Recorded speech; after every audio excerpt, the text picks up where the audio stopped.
ശബരിമല സ്വർണ്ണക്കൊള്ളയുമായി നടക്കുന്ന അന്വേഷണം ദുർബലപ്പെടുത്താനും അട്ടിമറിക്കാനും സംസ്ഥാന ഗവൺമെന്റ് ശ്രമിക്കുന്നു.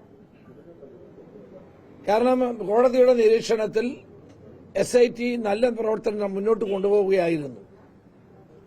പക്ഷെ ഇപ്പൊ അന്വേഷണം വളരെ മന്ദഗതിയിലായിട്ടുണ്ട്. അതിന്റെ കാരണം ഗവൺമെന്റിന്റെ ഇടപെടലാണ്.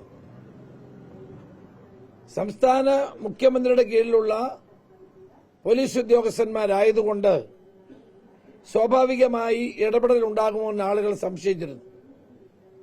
എന്നാൽ കോടതിയുടെ നിരീക്ഷണം ഉള്ളതുകൊണ്ടാണ് അന്വേഷണം കുറെ നല്ല നിലയിൽ മുന്നോട്ട് പോയത്. അന്വേഷണം ഇനി CPMന്റെ ഉന്നത നേതൃത്വത്തിലേക്ക്, മുൻ മന്ത്രിമാരിലേക്ക് പോകുന്നു എന്ന് കാണുമ്പോഴാണ് ഗവൺമെന്റിന്റെ ഇടപെടൽ ഉണ്ടായിക്കൊണ്ടിരിക്കുന്നത്. അപ്പൊ സംസ്ഥാന ഗവൺമെന്റ് ഈ അന്വേഷണത്തെ അട്ടിമറിക്കാൻ ശ്രമിക്കുന്നു എന്നത് വളരെ ഗൌരവതരമായ ഒരു കാര്യമാണ്. അത് ഗൌരവത്തോടുകൂടി നമ്മളെല്ലാവരും കാണേണ്ട ഒരു കാര്യമാണ്.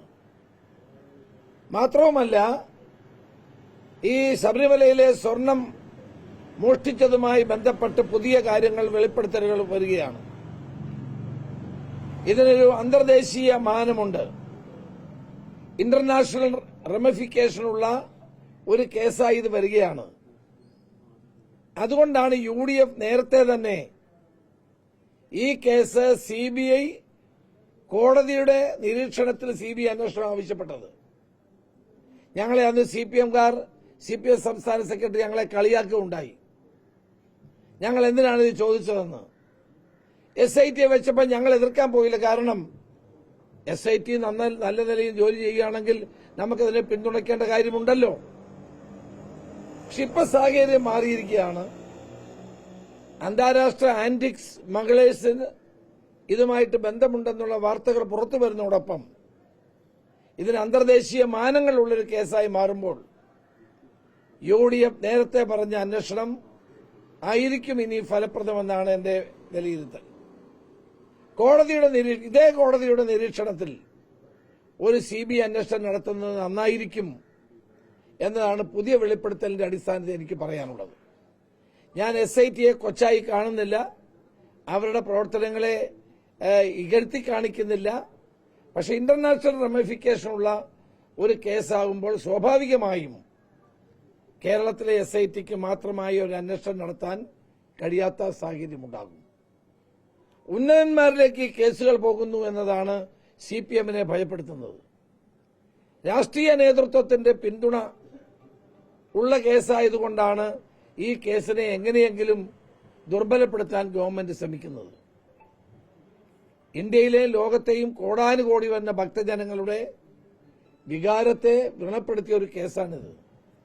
ഇതങ്ങനെ നിസ്സാരമായി കാണാൻ കഴിയുന്ന ഒന്നല്ല.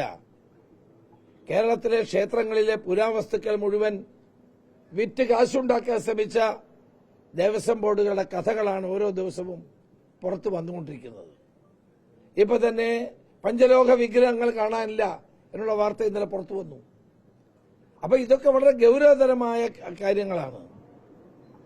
അപ്പൊ ഇതെല്ലാം അന്വേഷിക്കാനുള്ള ശക്തമായ അന്വേഷണത്തിന് മുന്നോട്ട് പോകണം.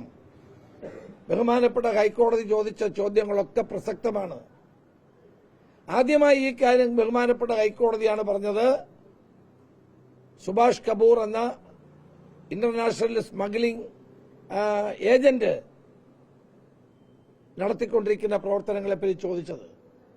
അന്ന് കോടതിയുടെ ആ പരാമർശം എത്ര ശരിയായിരുന്നു. അപ്പോൾ ഇപ്പോൾ നടക്കുന്ന അന്വേഷണം നടക്കട്ടെ. പക്ഷെ അതുകൊണ്ട് മാത്രം പ്രശ്നങ്ങൾ തീരില്ല.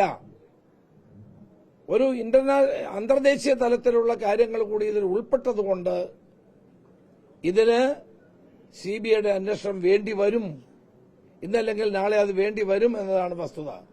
അപ്പോഴത് കോടതിയുടെ നിയന്ത്രണത്തിലുള്ള അന്വേഷണമാണ് അനിവാര്യമായിട്ടുള്ളത്. ഇപ്പൊ തന്നെ പുതിയ പുതിയ ആളുകളുടെ പേരുകൾ പുറത്തു വരുന്നു.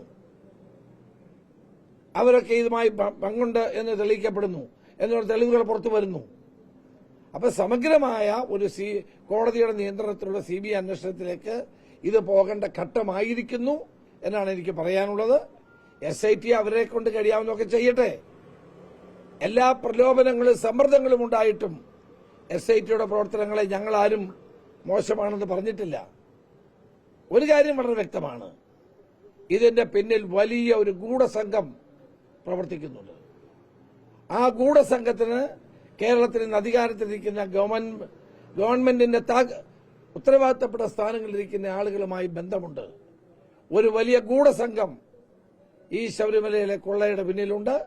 വലിയ ആസൂത്രിതമായ ഒരു ഗൂഢാലോചന ഇതിന്റെ പിന്നിലുണ്ട് എന്നുള്ളത് സത്യമാണ്. ഇതെല്ലാം പുറത്തു കൊണ്ടുവരേണ്ട സാഹചര്യമാണ് ഇപ്പോൾ നിലവിലുള്ളത്.